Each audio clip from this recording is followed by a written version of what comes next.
वैसे तो कोरोना को देखते हुए भागलपुर के छठ व्रती पहले से ही इसके लिए मानसिक रूप से तैयार है, लेकिन प्रशासन ने भी स्पष्ट कर दिया है कि इस साल तालाबों पर अन्य वर्षों की तरह छठ पर्व की धूम नहीं रहेगी।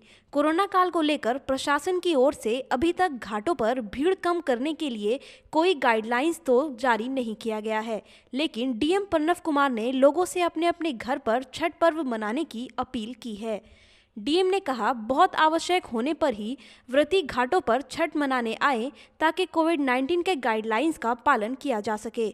वहीं प्रशासन भागलपुर के उन छठ घाटों का भी मुआयना कर रहा है जहां अधिक संख्या में लोग सूर्य को अर्घ्य देने पहुंचते हैं। उन्होंने छठ पूजा आयोजन समितियों से भी घाटों पर कम भीड़ जमा होने देने में सहयोग की अपील की है ताकि सोशल डिस्टेंसिंग का पालन हो सके। वहीं छठ के पूर्व काली पूजा के बाद मूर्तियों को विसर्जित करने के लिए प्रशासन द्वारा निर्धारित विषहरी घाट का सिटी सुशांत कुमार सरोज और नगर उपायुक्त सत्येंद्र वर्मा ने जायजा लिया और आवश्यक दिशा निर्देश दिए। सिटी एसपी ने बताया, विसर्जन के दौरान मुसहरी घाट पर सुरक्षा की पुख्ता व्यवस्था की जाएगी।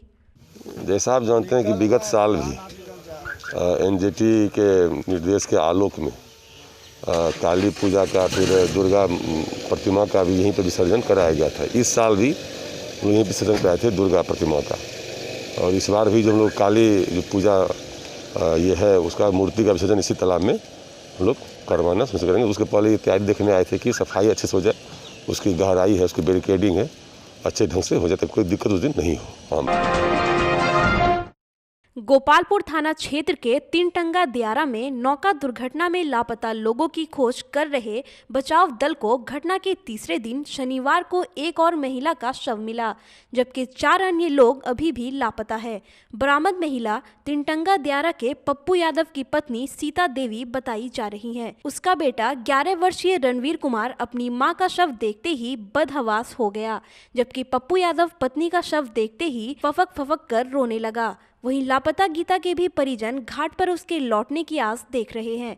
लापता कौशल्या कुमारी के भाई को अपनी बहन के आने का इंतजार है। शव मिलने के बाद गंगा घाट का माहौल पूरी तरह गमगीन हो गया। गोपालपुर के अंचलाधिकारी मोहम्मद फिरोज इकबाल ने बताया कि एसडीआरएफ की टीम लापता लोगों की लगातार खोज कर रही है। मृतका सीता देवी का शव गोपालपुर पुलिस ने पोस्टमार्टम के लिए नवगछिया भेज दिया है। बचाव दल के अधिकारी ने बताया, पानी का बहाव तेज होने के कारण लापता लोगों को ढूंढने में परेशानी हो रही है। अभी भी 4 लोग लापता हैं जिनकी खोज की जा रही है। मालूम हो 5 नवंबर को तीनटंगा दियारा के दर्शनिया घाट से 50 से अधिक मजदूर और किसानों को ले जा रही नाव नदी में डूब गई थी। हमारी टीम लगी थी, 6 बजे से हम यहाँ खोज रहे हैं और हमने डिप ड्राइवर भी यहाँ पे उतार के खोजा गया है, बोट के द्वारा भी सर्च किया गया है। तो अभी तक जो 5 मिसिंग थे अभी मिले नहीं है, बाकी खोज हमारी जारी है। ये बहता हुआ पानी है तो एग्जैक्ट उसका लोकेशन किसी को मालूम नहीं है कहाँ पे कि वो मिलेगा, बाकी वो एक आइडिया के आधार पे खोजा जा रहा है। शहर के साहित्यकार और टेनव्यू में हिंदी विभाग के पूर्व प्राध्यापक व पत्रकारिता विभाग के संयोजक प्रोफेसर परशुराम राय उर्फ प्रेम प्रभाकर शनिवार को पंचतत्व में विलीन हो गए। उनका अंतिम संस्कार बरारी शमशान घाट पर संपन्न हुआ। मुखाग्नि बड़े पुत्र सुमित कुमार ने दिया। इस दौरान विश्वविद्यालय के कई शिक्षक व कर्मचारी के अलावा अधिकारी मौजूद थे। पत्रकार और कई किताबों के लेखक डॉक्टर प्रेम प्रभाकर का लालबाग स्थित उनके आवास पर हृदय गति रुक जाने से शुक्रवार को निधन हो गया था।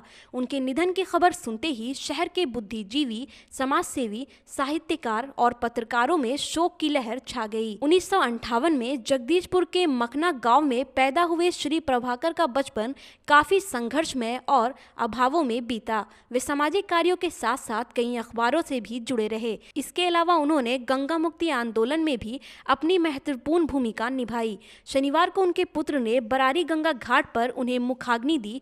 उनके निधन को बुद्धिजीवियों ने साहित्य जगत के लिए एक अपूरणीय क्षति बताया है। उनके निधन पर गांधी शांति प्रतिष्ठान में एक शोक सभा का आयोजन कर उन्हें श्रद्धांजलि अर्पित की गई। इस अवसर पर वक्ताओं ने उन्हें बहुआयामी व्यक्तित्व का धनी बताते हुए उनके जीवन पर प्रकाश डाला। श्रद्धांजलि सभा में समाजसेवी प्रकाश चंद्र गुप्ता, मोहम्मद रिजवान, रूपल प्रभाकर और चांद झुंझुनवाला सहित कई लोग मौजूद थे। की ओर से तिलका मांझी भागलपुर विश्वविद्यालय के वरिष्ठ हिंदी विभाग के प्राध्यापक और अंगिका विभाग के कोऑर्डिनेटर डॉक्टर प्रेम प्रभाकर के आकस्मिक निधन पर शोक सभा आयोजित किया गया, जिसमें वक्ताओं ने डॉक्टर प्रेम प्रभाकर को बहुआयामी व्यक्तित्व का धनी बताया। ऐसे व्यक्ति बहुत कम समाज में हैं जो समाज के लिए अपना सर्वस्व न्यौछावर करते। डॉक्टर प्रेम प्रभाकर का जीवन संघर्षों का जीवन रहा। बीड़ी बनाने से लेकर स्नातकोत्तर पीजी हिंदी विभाग में पढ़ाने का भी काम किया। रचनाकार भी थे, प्राध्यापक भी थे और एक वरिष्ठ लेखक भी थे, समालोचक भी थे। कभी अपने जीवन में उन्होंने रेडियो पर उद्घोषण का भी काम किया। तो ऐसे बहुआयामी व्यक्तित्व के निधन से गांधी शांति प्रतिष्ठान और तिलका मांझी भागलपुर विश्वविद्यालय को अपूरणीय क्षति हुई है। भागलपुर में 10 नवंबर को होने वाले पॉलिटेक्निक कॉलेज में मतगणना के लिए चुनाव आयोग द्वारा सुरक्षा की पुख्ता व्यवस्था की तैयारी की गई है। मतगणना के लिए प्रतिनियुक्त पर्यवेक्षक, माइक्रो पर्यवेक्षक और सहायक कर्मियों को टाउन हॉल में प्रशिक्षण दिया गया। प्रशिक्षक प्रमोद कुमार पांडे, अमरनाथ झा, कैलाश चौधरी, अरविंद राणा और मिथिलेश कुमार ने इन कर्मियों को मतगणना का प्रशिक्षण दिया। प्रमोद कुमार पांडे ने पारदर्शी और शांतिपूर्ण माहौल में मतगणना संपन्न कराने के लिए जिला प्रशासन द्वारा सारी तैयारी कर ली गई है। उन्होंने कहा, पहले दौर में पोस्टल बैलेट की गिनती होगी, उसके बाद ईवीएम से हुए मतों की गिनती की जाएगी। प्रथम पाली में 376 व दूसरे पाली में 188 कर्मियों ने प्रशिक्षण में भाग लिया। विधानसभा क्षेत्र का जो काउंटिंग हॉल है वहाँ पर आपको बताया जाएगा, वहाँ पर योगदान करना है और आपको वहाँ पर बताया जाएगा किस टेबल नंबर पर आपकी ड्यूटी लगेगी। एक बात और ध्यान रखना है, कोई मोबाइल वगैरह लेकर के नहीं जाना है ताकि अनावश्यक आपको समस्या उत्पन्न हो। काली महारानी महानगर केंद्रीय समिति के सदस्यों की बैठक उर्दू बाजार स्थित राधा कृष्ण ठाकुर बाड़ी में हुई, जिसमें समिति के सदस्यों के अलावा मेड़पति शामिल हुए।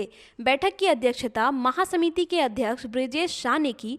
बैठक के पहले काली पूजा समिति के पूर्व महामंत्री चिरंजीवी यादव उर्फ धूरी यादव के चित्र पर माल्यार्पण कर उन्हें श्रद्धांजलि दी गई। समिति के अध्यक्ष ब्रजेश शाह ने जिला प्रशासन द्वारा जारी गाइडलाइंस के अनुसार काली पूजा कराने की बात कही। जिलाधिकारी महोदय ने कहा कि गाइडलाइन तो जो दुर्गा पूजा में आया है वही है, लेकिन आप अपने सभी स्थानीय समिति के लोगों से, मेलपतियों से मिल बैठकर आप बात कर लें। अगर आप चाहेंगे कि हम विसर्जन उसी तरह निकालें जो हर वर्ष निकालते हैं, हम उसमें भी तैयार हैं। घाट पर ही जाएगी, चूँकि हम लोग 1954 से जब यह समिति की स्थापना हुई तभी से काली विसर्जन घाट, मुसहरी घाट ही हम लोग जाते हैं। हमने यह भी मांग की जिलाधिकारी से कि सभी प्रतिमा का विसर्जन हमको मुसहरी घाट, काली घाट, गंगा में ही करना। वही समिति के महामंत्री शिशुपाल भारती ने कहा, इस वर्ष भी काली का विसर्जन पूर्व की भांति निर्धारित गंगा घाट में किया जाएगा। रविवार को समिति के सदस्य इसको लेकर जिलाधिकारी से मिलेंगे। वहीं इस बैठक में आनंद मिश्रा, सत्यनारायण शाह, सुरेश यादव, गिरीश चंद्र भगत सहित अन्य सदस्य शामिल हुए। कि सभी मेड़पतियों से और सभी स्थानीय पूजा समितियों से निवेदन करेंगे, आग्रह करेंगे कि हम लोग सुरक्षित रहें, स्वस्थ रहें, तो फिर आगे हम लोग लगातार माँ काली का पूजा आराधना करते रहेंगे। इसलिए हर स्थानीय समिति से आग्रह होगा, कम की संख्या में रहें, डीजे वगैरह का नहीं रखें। कल जो जिलाधिकारी महोदय से मिले हैं, जिलाधिकारी महोदय ने स्पष्ट कर दिया कि अगर वो कछार है और आप वहाँ करना चाहते हैं तो हम अपने अंचलाधिकारी से बात करके उनसे पेपर दिखवा के उसमें व्यवस्था कर सकते हैं। और अगर आपका सुझाव है कि गंगा के बजाय 15 फीट गहराई का बड़ा बड़ा पोखर हो जाए, 4 तालाब हो जाए, तो वो भी हम लोग कराने में सक्षम हैं। दोनों स्थिति में जिला प्रशासन महासमिति के साथ है।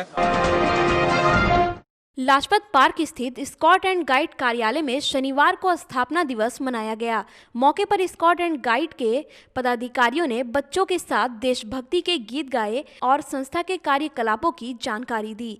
वहां मौजूद लोगों ने देश के शहीदों को भी श्रद्धांजलि देकर उनकी वीरता को याद किया। तिलका-मांझी विश्वविद्यालय पीजी के चतुर्थ सेमेस्टर के छात्रों ने परीक्षा के लिए आवेदन फॉर्म भरने की अवधि बढ़ाने को लेकर विश्वविद्यालय परिसर में धरना दिया। छात्र व छात्राओं का आरोप है, परीक्षा फॉर्म पर आवेदन भरने के लिए केवल 5 दिनों का समय दिया गया है, जो काफी कम है। धरना पर बैठे छात्रों ने डीएसडब्ल्यू प्रोफेसर राम प्रवेश सिंह, सीसीडीसी डॉक्टर कृष्ण मुरारी सिंह और परीक्षा नियंत्रक अरुण कुमार सिंह से परीक्षा फॉर्म के आवेदन की अवधि बढ़ाए जाने की मांग की है। मालूम हो कि कोरोना के बाद विधानसभा चुनाव को लेकर कई महीनों तक विश्वविद्यालय में पीजी, स्नातक, बीसीए समेत सामान्य कोर्स का पठन पाठन बाधित है, जिससे छात्राओं में आक्रोश है। कर रहे हैं हम सभी सेमेस्टर 4 के छात्र एग्जामिनेशन फॉर्म का डेट जो सोमवार को लास्ट डेट है और 5 दिन मिला हुआ है फॉर्म भरने का डेट, लेकिन उसमें से 2 दिन आज सैटरडे को हॉस्टलर वाले सभी अपनी समस्या को लेकर काउंटर को बंद करवा दिए छात्र सेवा का, और कल रविवार तो 2 दिन तो ऐसे चले गए, 3 दिन समय मात्र बचता है। तो इसमें से हम लोग क्या करें? आज हम लोग जितने भी डेलीगेसी वाले हैं इधर उधर घूम रहे, 2 घंटे से घूमे, प्रॉब्लम का सॉल्यूशन नहीं हो रहा है, साइन नहीं हो रहा है। छात्र सेवा में गए तो वहाँ से बोला गया कि रजिस्ट्रार जो हैं वहाँ से आदेश आया है काउंटर को बंद करने के लिए। रजिस्ट्रार साहब से मिलने गए तो वहाँ से भेजे सीसीडीसी सर के पास, सीसीडीसी सर बोले ये मेरे कार्य क्षेत्र में नहीं है। तो फिर हम लोगों ने फैसला किया कि हम लोग यहाँ पर बैठेंगे।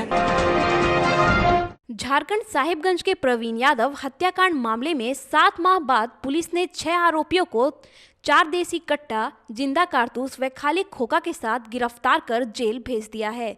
साहिबगंज पुलिस अधीक्षक अनुरंजन किस्पोटा ने कहा, इन आरोपियों की गिरफ्तारी गुप्त सूचना के आधार पर पुरानी साहिबगंज से की गई है।